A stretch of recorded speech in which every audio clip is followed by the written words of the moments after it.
Aujourd'hui, vous allez découvrir toute l'histoire de la Bible et comprendre à la fois l'Ancien et le Nouveau Testament, d'Adam dans le Jardin d'Éden jusqu'à la mort des disciples de Jésus. Sans aucun doute, après avoir regardé cette vidéo, vous ne serez plus le même. Vous aimerez encore plus la parole de Dieu. Bien sûr, cela n'arrivera que si vous ouvrez votre cœur à la parole de Dieu. Si vous avez des difficultés à comprendre la Bible, cette vidéo vous aidera à la saisir pleinement. Et après avoir suivi tout ce qui sera enseigné, je suis sûr que vous serez édifiés et éclairés par les Écritures. Par l'intermédiaire des fils de Noé, Dieu a redémarré l'origine de divers peuples. Sem devint le père des nations sémitiques, Cham devint le progéniteur des nations africaines et asiatiques, et Japheth devint le tronc des nations européennes. Plus tard, Dieu choisit une famille pour former le peuple qui serait l'instrument pour apporter le Messie promis dans le monde. Il appela Abram d'Ur en Chaldée. Abram quitta sa terre et sa parenté, devenant un pèlerin de la foi, élevant des autels à Dieu partout où il allait. L'histoire continua avec Abraham et son neveu Lot, qui devint le père de deux nations, les Ammonites et les Moabites. Quand Abraham quitta Haran, il avait 75 ans. Dieu lui promit qu'il aurait un fils, le fils de la promesse, et qu'il serait le père d'une nation nombreuse, et que toutes les familles de la terre seraient bénies en lui. Abraham attendit 11 ans pour que la parole de Dieu se réalise. Puis Saraï, son épouse, ne croyant plus à la promesse de Dieu, donna sa servante Agar à Abraham pour cohabiter avec elle. Ainsi naquit Ismaël, qui devint le père d'une nation nombreuse, le peuple arabe, les ennemis historiques du peuple d'Israël. Quand Abraham avait 99 ans, Dieu lui apparut et lui ordonna de sortir de sa tente et de compter les étoiles dans le ciel. Il lui dit alors que ses descendants seraient aussi nombreux que les étoiles du ciel et le sable sur le rivage de la mer. Mais Dieu révéla aussi que ses descendants seraient asservis pendant une période de 430 ans. Dieu changea le nom d'Abram, qui signifie « grand-père », en Abraham, qui signifie « père d'une multitude ». Alors que l'enfant de la promesse n'était pas encore né, Abraham avait 100 ans, et son épouse Sarah avait 90 ans quand Isaac naquit. Isaac épousa Rebecca, qui était stérile. Après 20 ans de mariage, Rebecca fut guérie, et ils eurent 2 fils jumeaux, Ésaü et Jacob. Ésaü devint le père des Édomites, et Jacob, qui reçut le nom d'Israël lors de sa conversion, devint le père des Israélites. Jacob eut 12 fils et une fille. Grâce à Joseph, l'avant-dernier fils, la famille de Jacob s'installa en Égypte avec 70 personnes. Là, ils s'établirent dans la terre de Goshen, une région fertile. Ces 70 se multiplièrent de manière extraordinaire. Après 400 ans en Égypte, les Israélites quittèrent sous la direction de Moïse, avec 600 000 hommes, sans compter les femmes et les enfants, soit environ 2 millions de personnes. Le voyage à travers le désert vers la terre promise se poursuivit. Ce qui aurait dû prendre 3 mois dura 40 ans en raison de l'incrédulité du peuple et des 12 espions envoyés pour explorer la terre promise. 10 d'entre eux revinrent avec un rapport pessimiste, incitant le peuple à se mutiner contre Dieu et Moïse. Face aux géants de ces terres, ils se sentirent comme des sauterelles et minimisèrent le pouvoir de Dieu. Alors, Dieu les punit sévèrement, condamnant toute cette génération à périr dans le désert, permettant seulement à Josué et Caleb, les espions fidèles, d'entrer dans la terre promise. Le peuple d'Israël erra en cercle dans le désert pendant 40 ans, 1 an pour chaque jour où ils espionnèrent la terre. Le désert devint le plus grand cimetière du monde, où toute la génération qui avait quitté l'Égypte périt, à l'exception des 2 hommes qui osèrent faire confiance à Dieu. Après 40 ans d'errance, il y eut 6 ans de conquête de la terre sous la direction de Josué. Mais il restait encore beaucoup de terres à conquérir. Josué, le serviteur de Moïse, introduisit le peuple dans la terre promise grâce à un appel de Dieu et un pouvoir extraordinaire.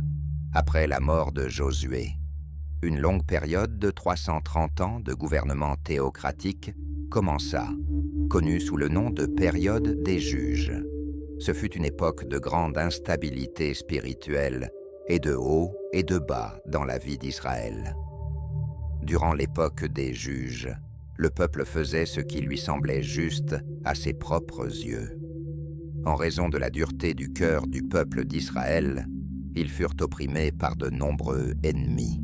Pendant cette période, Dieu éleva des leaders de grande envergure, tels que Gédéon, Jephthé, Samson et Samuel. Après cette longue période, une nouvelle phase commença, la monarchie. Le peuple d'Israël, en regardant les nations voisines, demanda un roi. Ils ne voulaient plus que Dieu règne sur eux.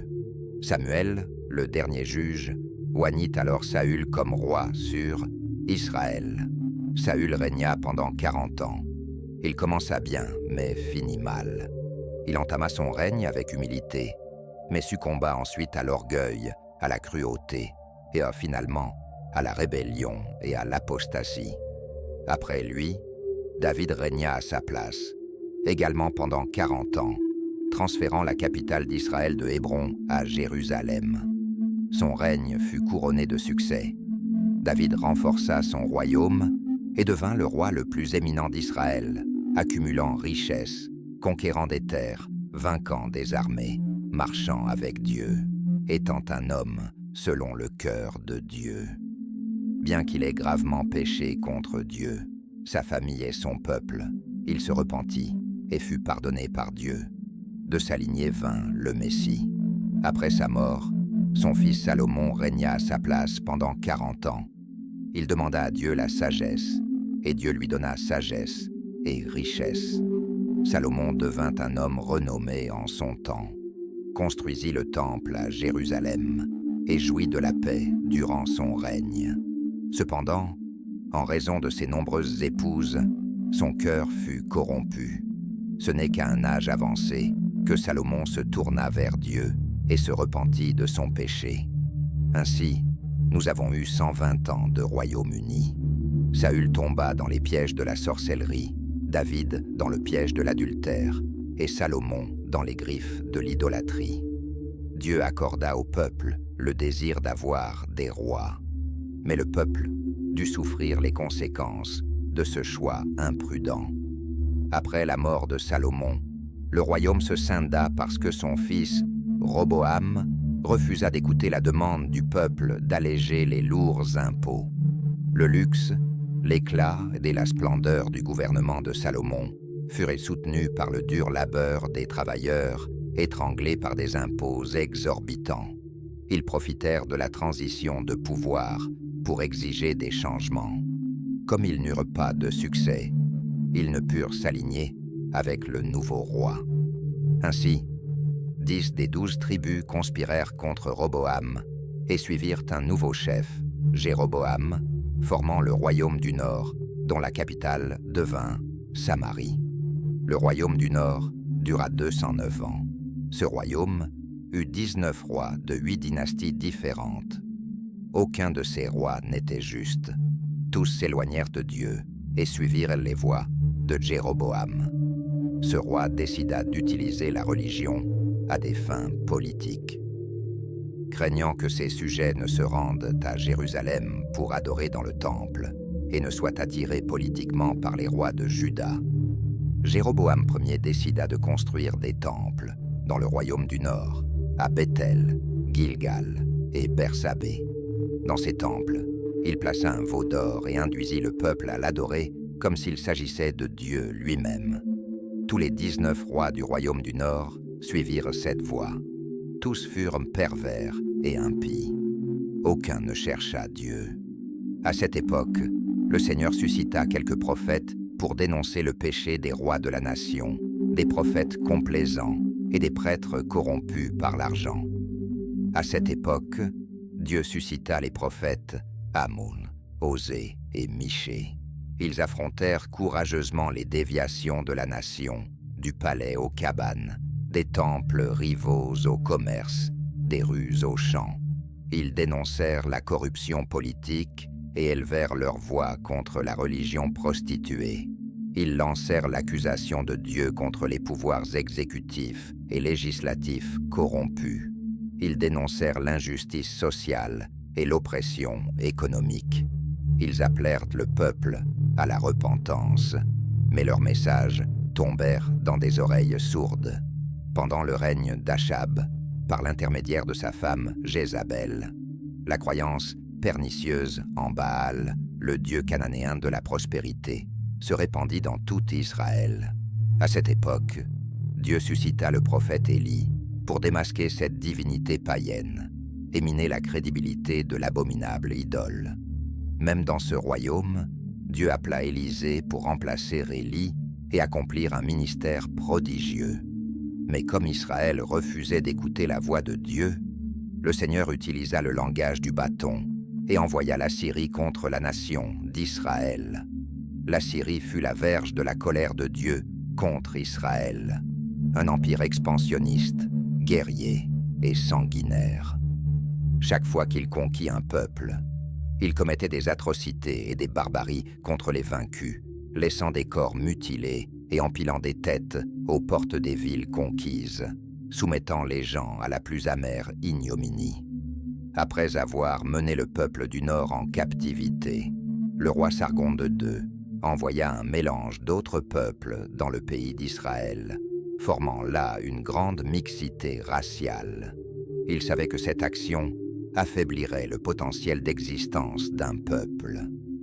Ainsi, avec cette mixité raciale, un peuple hybride appelé Samaritain se forma en Israël, qui devint un ennemi acharné du peuple de Juda. Le royaume du Sud, composé des tribus de Benjamin et de Juda, eut 20 rois, dont plusieurs furent pieux, comme Asa, Josaphat, Ézéchias, Jotham, Osias, Joas et Josias. Chaque fois qu'un roi pieux montait sur le trône, la nation prospérait et croissait économiquement, moralement, socialement et spirituellement. Dans le royaume du Sud, pour accomplir la prophétie que le Messie viendrait de la maison de David, une seule dynastie régna. Pour parler au peuple de Juda, Dieu suscita divers prophètes tels qu'Isaïe, Michée, Joël, Sophonie et Jérémie. La nation se corrompit également profondément, n'écoutant pas la voix de Dieu. Alors, de la même manière, Dieu les disciplina et envoya l'armée babylonienne, les livrant entre les mains de leurs ennemis. Le peuple de Juda fut emmené en captivité babylonienne. Le royaume du Sud, appelé Juda, dura 345 ans. Après 2 incursions, Nabuchodonosor envahit Jérusalem, détruisit son glorieux temple et emmena le peuple en captivité, laissant la ville dans une grande disgrâce. Le peuple fut en captivité pendant 70 ans, comme l'avait prophétisé Dieu au prophète Jérémie. Pendant la période de captivité, Dieu suscita les prophètes Jérémie, Ézéchiel et Daniel. Au cours de cette période, le peuple fut purifié de l'idolâtrie et les synagogues émergèrent. Après le temps fixé par Dieu, le peuple de Juda retourna dans son pays.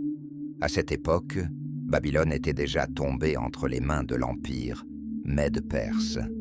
Cyrus, prédit par Dieu 200 ans avant sa naissance, libéra le peuple juif et ouvrit les portes pour leur retour au pays de Canaan.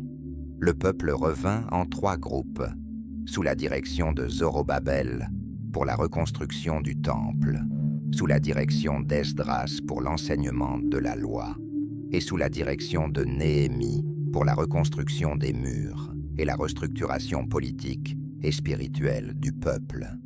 Dès leur retour de captivité et le début de la reconstruction du temple, le peuple juif commença à rencontrer des problèmes.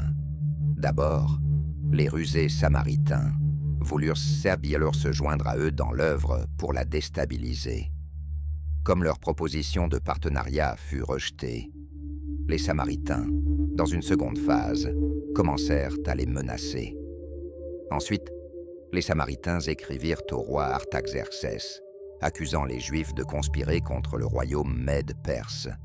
Face à cette persécution néfaste, les travaux du temple furent interrompus pendant environ 20 ans.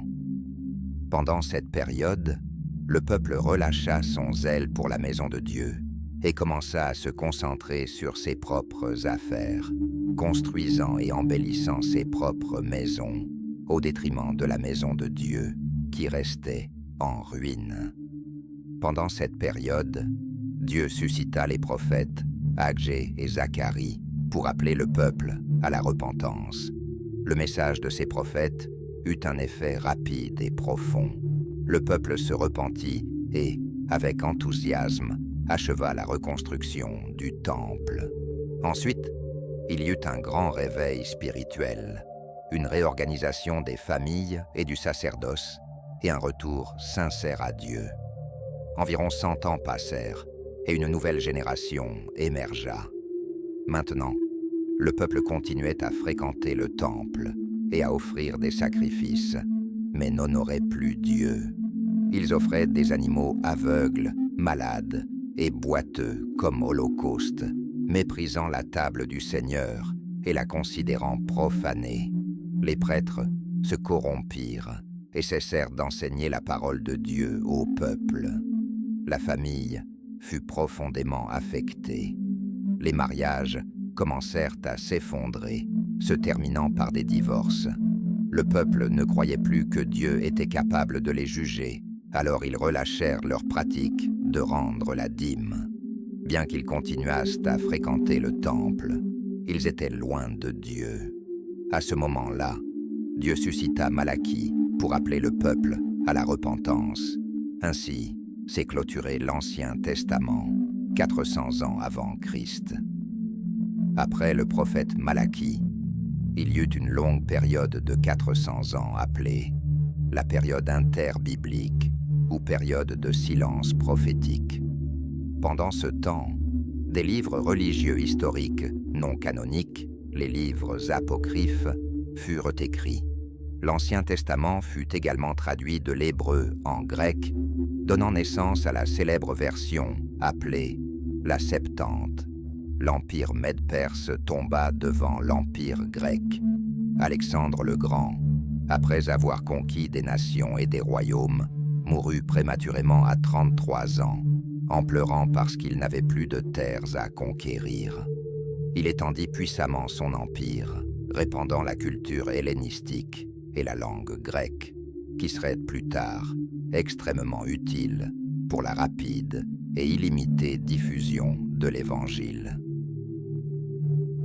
À la mort d'Alexandre, le royaume passa entre les mains de 4 généraux, et il est important de souligner la domination des Ptolémées en Égypte et des Séleucides en Syrie, qui étaient toujours en conflit.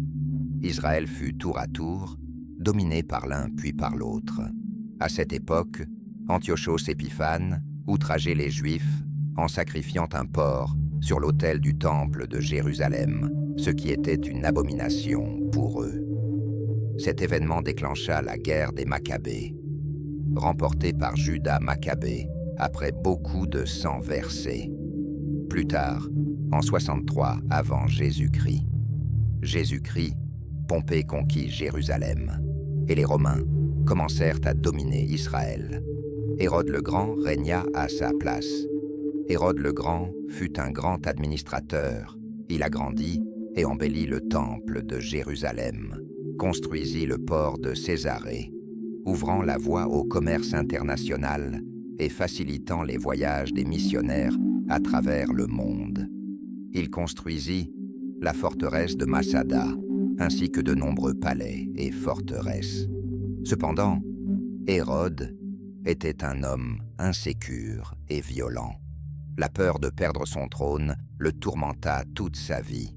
Il se maria 10 fois et eut de nombreux enfants. Lorsqu'il épousa Mariamne, une femme de la noblesse, il fit tuer tous les nobles de sa famille par crainte de perdre son trône. À la demande de sa belle-mère, il nomma Aristobule, son unique neveu de 17 ans, grand prêtre de Jérusalem. Mais plus tard, en voyant qu'il gagnait la faveur du peuple, il le fit tuer. Sa belle-mère, effrayée, s'enfuit en Égypte, mais Hérode envoya ses émissaires pour la faire tuer. César Auguste l'appela à Rome pour ses atrocités. Avant de partir, cependant, Hérode fit tuer sa femme Mariamne, par crainte qu'elle ne conspire contre lui en son absence. Plus tard, il envoya 2 de ses fils à Rome pour étudier. Sa sœur Salomé insinua qu'il reviendrait mieux préparé pour prendre le trône. Hérode n'hésita pas. Il ordonna que ses 2 fils soient étranglés. Avant de mourir, il fit jurer à sa sœur Salomé qu'elle tuerait au moins un noble de chaque famille de Jérusalem, car il voulait des larmes à ses funérailles. C'était l'homme qui s'alarma en apprenant, par les mages, qu'un enfant était né en Judée pour être roi d'Israël, après la mort d'Hérode le Grand, vers l'an 4 avant notre ère. J-C, son royaume fut divisé entre 4 de ses fils. Archélaüs, l'un des fils d'Hérode, régna sur la Judée, la Samarie et les Dômes. Il fut un roi terrible. Les Juifs finirent par demander aux Romains de le destituer. Rome, préoccupée par les problèmes constants en Judée, y installa un procurateur ou gouverneur romain. Ainsi, les Romains commencèrent à gouverner directement la Judée. À cette époque, Pilate était le gouverneur. Cet état catastrophique et cette situation politique dans laquelle se trouvait le peuple élu de Dieu, sous le pouvoir odieux des Hérodiens et à la merci de l'esclavage sous la domination des Romains, firent naître un espoir politique pour le Messie comme jamais auparavant, un cri pour la libération et la rédemption de la servitude impie. C'est alors, à cette époque, que Jésus, dans la plénitude des temps, accomplissant les prophéties bibliques, naquit à Bethléem, en Judée. Le Verbe éternel s'est fait chair et a habité parmi les hommes. Il a vécu parmi nous, plein de grâce et de vérité. Il a revêtu la peau humaine, chaussé les sandales de l'humilité, marché sur notre terre, mangé notre pain, bu notre eau, ressenti notre douleur, pleuré nos larmes, porté nos péchés dans son corps sur la croix et ressuscité dans la gloire pour notre justification. Les cultures hellénistiques et romaines se sont unies à la contribution juive pour la venue du Messie dans le monde. Lorsque Jésus est né, la Palestine était sous la domination de Rome. Avec la persécution d'Hérode le Grand, Joseph et Marie fuirent avec le bébé Jésus en Égypte, où ils restèrent jusqu'à la mort du roi impie. Ils revinrent d'Égypte et s'installèrent à Nazareth, la ville où ils avaient vécu auparavant. Là, Jésus grandit comme fils d'un charpentier. À l'âge de 30 ans, il commença son ministère, ayant été baptisé dans le Jourdain par Jean-Baptiste, s'identifiant ainsi aux pécheurs qu'il était venu sauver. Là, dans le Jourdain, alors que Jésus priait, les cieux s'ouvrirent et le Père parla. « Celui-ci est mon Fils bien-aimé, en qui j'ai mis toute mon affection. » Au même moment, le Saint-Esprit descendit sur lui sous forme de colombe, l'équipant de puissance pour commencer son ministère. Du Jourdain, Jésus fut conduit par le Saint-Esprit dans le désert, où il jeûna pendant 40 jours et 40 nuits, période durant laquelle il fut tenté par le diable. 3 fois, le diable attaqua Jésus pour le renverser, mais le Fils le vainquit dans le désert, utilisant toujours l'épée de l'Esprit, la parole de Dieu. Le diable renversa le premier Adam au paradis mais fut vaincu par le second Adam dans le désert. Du désert, Jésus, rempli du Saint-Esprit, se rendit en Galilée, arrivant à Nazareth, où il vécut la majeure partie de sa vie terrestre. Il entra dans la synagogue, prit le rouleau du livre d'Isaïe et lut « L'Esprit du Seigneur est sur moi, parce qu'il m'a oint pour prêcher, guérir et libérer. » Jésus appela 12 hommes, qu'il nomma apôtres, investissant la majeure partie de son temps à les former et les discipliner. Il parcourut la Galilée, la Pérée, la Samarie et la Judée, prêchant dans les villes, les villages et les champs, prêchant dans les synagogues et dans le temple, prêchant en plein air sur la plage et aussi dans les maisons, prêchant aux foules et aussi à de petits groupes.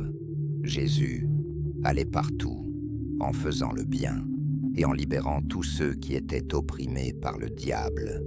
Il guérissait les malades, nourrissait les affamés, rendait la vue aux aveugles, redressait les paralytiques, faisait marcher les boiteux, redonnait l'ouïe aux sourds, purifiait les lépreux, libérait les possédés et ressuscitait les morts. Il était la révélation suprême de Dieu aux hommes, appelé Emmanuel, Dieu avec nous. Il est Dieu lui-même manifesté dans la chair. Jésus est venu avec une mission définie. Pour tous ceux que le Père lui a donnés, il est né pour mourir. Il est mort pour que nous puissions vivre. L'apôtre Paul a été emphatique en disant qu'il est mort pour nos péchés, selon les Écritures, a été enseveli et est ressuscité le 3e jour, selon les Écritures. Sa mort n'était pas un accident, ni sa résurrection une surprise. Le diable a utilisé plusieurs stratagèmes pour l'éloigner de la croix, mais Jésus a marché vers elle, comme un roi marche vers la couronne. Sur la croix, Jésus a écrasé la tête du serpent et a triomphé des principautés et des puissances, les exposant au mépris. Sur la croix, Jésus a achevé l'œuvre de la rédemption. Sur la croix, il nous a libérés. La mort n'a pas pu l'arrêter.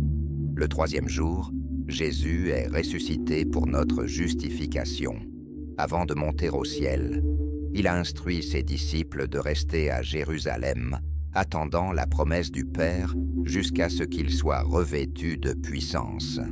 Dans Actes 1:8, Jésus parle de l'autonomisation donnée par le Saint-Esprit et donne également la stratégie d'action à suivre. Être témoins à Jérusalem, en Judée, en Samarie et jusqu'aux extrémités de la terre. Après la Pentecôte, l'Église a explosé à Jérusalem avec une croissance impressionnante. Des multitudes y furent continuellement ajoutées. La croissance et l'expansion de l'Église de Jérusalem sont enregistrées par Luc jusqu'au chapitre 7 du livre des Actes. Comme l'Église était encore limitée à la Judée, Dieu envoya la persécution contre elle, et les croyants furent dispersés, emportant la parole partout où ils allaient. C'est ainsi que Philippe arriva en Samarie, brisant les murs de l'inimitié et prêchant l'Évangile là-bas avec puissance. Le peuple se réjouissait d'entendre et de voir les choses que Dieu accomplissait par l'intermédiaire de Philippe, le diacre prédicateur. Il parlait et agissait, prêchant aux oreilles et aux yeux. Par l'imposition des mains des apôtres Pierre et Jean, les Samaritains reçurent également le Saint-Esprit. L'Évangile s'est répandu au-delà des frontières d'Israël avec la conversion du persécuteur de l'Église, Saul de Tarse, sur la route de Damas. Plus tard, une église gentile, l'église d'Antioche de Syrie, devint la mère des missions transculturelles. Après cela, Barnabas et Saul partirent pour leur premier voyage missionnaire dans les régions de Galatie, passant par Pergée, Derbe, Iconium et Lystre, établissant des églises et constituant des anciens. Lors du 2e voyage missionnaire, Paul et Silas se rendirent dans les provinces de Macédoine et d'Achaïe, plantant des églises à Philippe, Thessalonique, Bérée et Corinthe. d'Antioche de Syrie, Paul écrivit la lettre aux Galates, à Corinthe, et les 2 lettres aux Thessaloniciens. Lors du 3e voyage missionnaire, Paul visita la province d'Asie mineure, restant 3 ans à Éphèse, la capitale de la province, d'où il écrivit les 2 lettres à l'église de Corinthe. Dans cette ville cosmopolite de plus de 300 000 habitants, se trouvait le temple de la déesse Diane, un palais de marbre 4 fois plus grand que le Parthénon d'Athènes, l'une des 7 merveilles du monde antique. Au cours des années que Paul passa en Asie mineure, des églises furent implantées dans toute la province, telles que celles de Pergame, Thyatire, Sardes, Philadelphie, Laodicée, Colosse et Hiérapolis. En raison de la famine qui ravagea le monde sous le règne de l'empereur Claude, les Juifs furent expulsés de Rome, comme il est rapporté dans le livre des Actes 18:2. Paul fit alors une grande collecte parmi les églises des gentils pour l'apporter aux pauvres en Judée.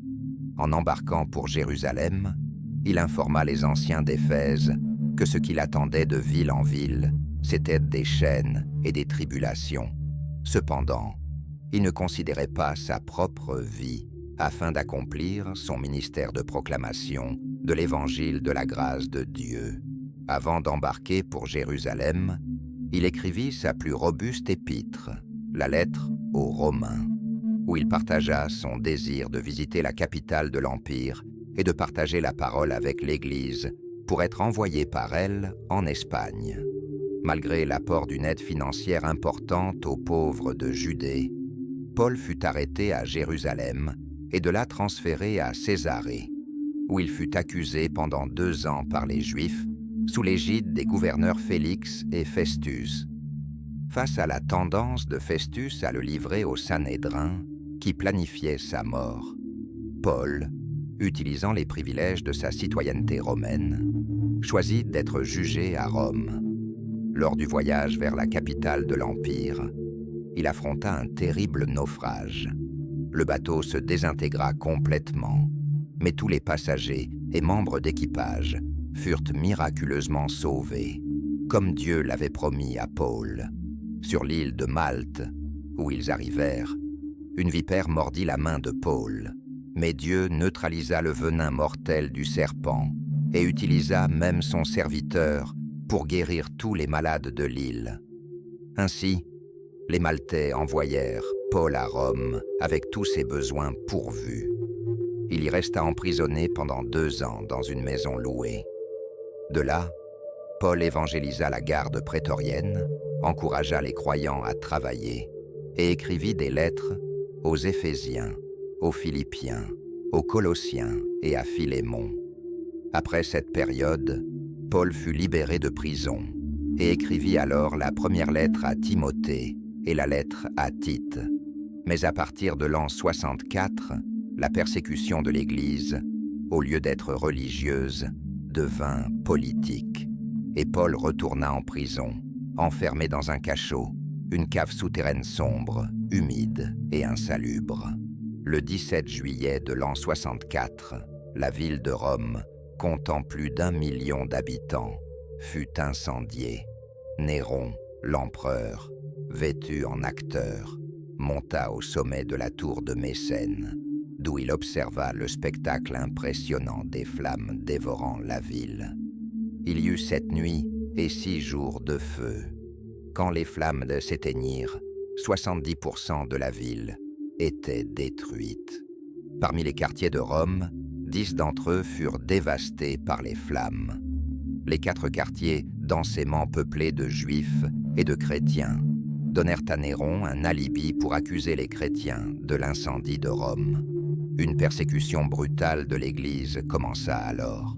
Le bois manquait pour fabriquer des croix. Tel était le nombre de croyants crucifiés.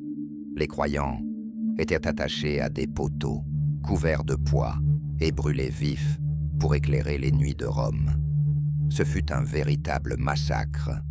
De cette 2e prison, Paul écrivit sa dernière épître, la seconde lettre à Timothée. Il y évoqua l'arrivée de son propre martyr et la glorieuse espérance de recevoir la couronne de justice. Ainsi, vers l'an 67, le vétéran apôtre fut décapité, laissant cependant un héritage béni aux générations suivantes. Le Nouveau Testament a été écrit sur une période de 50 ans. Nous avons 4 livres narratifs, les 4 évangiles, et 3 d'entre eux sont synoptiques, c'est-à-dire vus sous la même perspective, les évangiles de Matthieu, Marc et Luc. L'objectif de Matthieu est de présenter Jésus comme le roi des Juifs. Écrit pour les Juifs, il contient le plus grand volume de citations de l'Ancien Testament et est l'évangile le plus juif. L'objectif de Marc est de présenter Jésus comme un serviteur. Écrit pour les Romains, c'est l'évangile qui met l'accent sur les œuvres de Jésus plus que sur ses enseignements. L'évangile de Luc souligne Jésus comme le Fils de l'homme.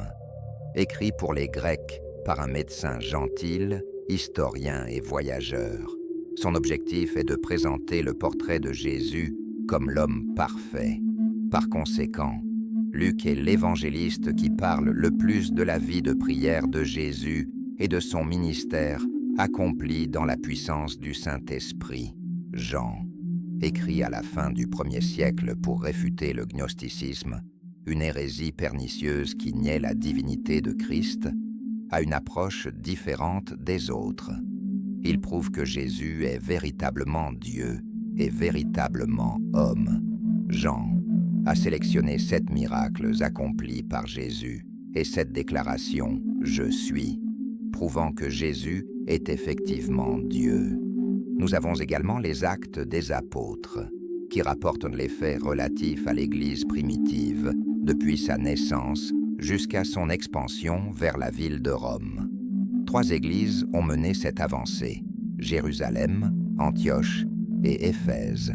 4 provinces de l'Empire ont été atteintes, la Galatie, la Macédoine, l'Achaïe et l'Asie mineure. Le livre des Actes n'a pas de conclusion, car l'histoire de l'Église continue. Nous sommes les héritiers et les continuateurs de l'Église qui est née à la Pentecôte. Nous avons également les lettres de l'apôtre Paul aux églises de Rome, de Galatie, d'Éphèse, de Philippe, de Colosse et de Thessalonique, ainsi que ses lettres personnelles à Timothée, Tite et Philémon. De plus, nous avons une lettre adressée aux Juifs qui étaient tentés, en raison de la persécution, de revenir en arrière dans la foi, qui est la lettre aux Hébreux, d'un auteur inconnu. Nous avons aussi les lettres générales, écrites par Jacques, Pierre, Jean et Jude.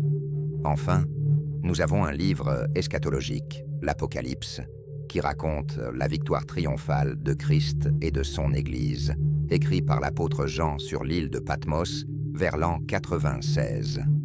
J'espère que vous avez appris de cette histoire. Que Dieu bénisse votre vie. Si vous n'avez pas encore accepté Jésus comme votre sauveur, il est encore temps. Repentez-vous. Il peut changer votre avenir, votre histoire. Il peut enlever toute tristesse, toute solitude et pourvoir à vos besoins. Allez dans votre chambre, fermez la porte et parlez à Dieu. Il vous écoutera. Que Dieu vous bénisse. Si vous avez aimé la vidéo, n'oubliez pas de l'aimer et de vous abonner à la chaîne.